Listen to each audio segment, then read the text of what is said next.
Il y a très très longtemps, les Chinois découvrent une pierre ensorcelée qui attire les métaux et indique le nord. C'est la boussole.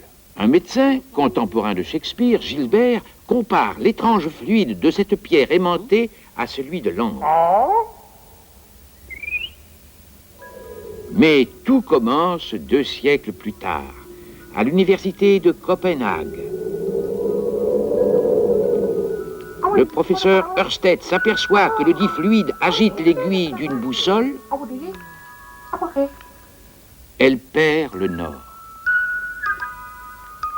Mais une nouvelle science est trouvée.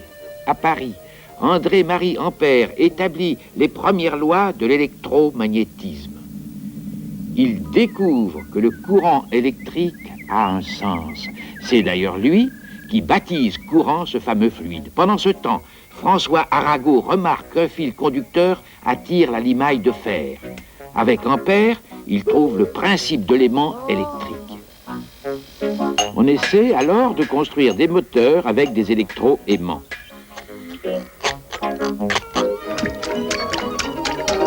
Jacobi lance même un bateau à piles qui remonte poussivement la Neva, car jusqu'ici, pour faire du courant, il faut une pile.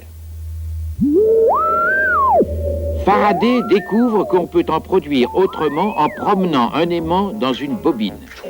À partir de là, on doit pouvoir transformer en courant n'importe quel mouvement. Des mécaniciens, des ingénieurs, des bricoleurs ont donc essayé de fabriquer des machines à fabriquer l'électricité. Un menuisier belge, Zénobe Gramme, trouve la machine idéale, la dynamo. On peut la faire tourner avec la roue d'un moulin ou d'une machine à vapeur.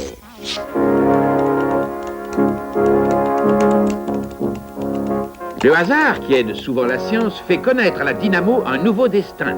À l'exposition de Vienne en 1873, une machine Gramme est raccordée par erreur à une autre. L'électricité produite par la première fait tourner la seconde. Un jet d'eau salue la naissance du moteur électrique.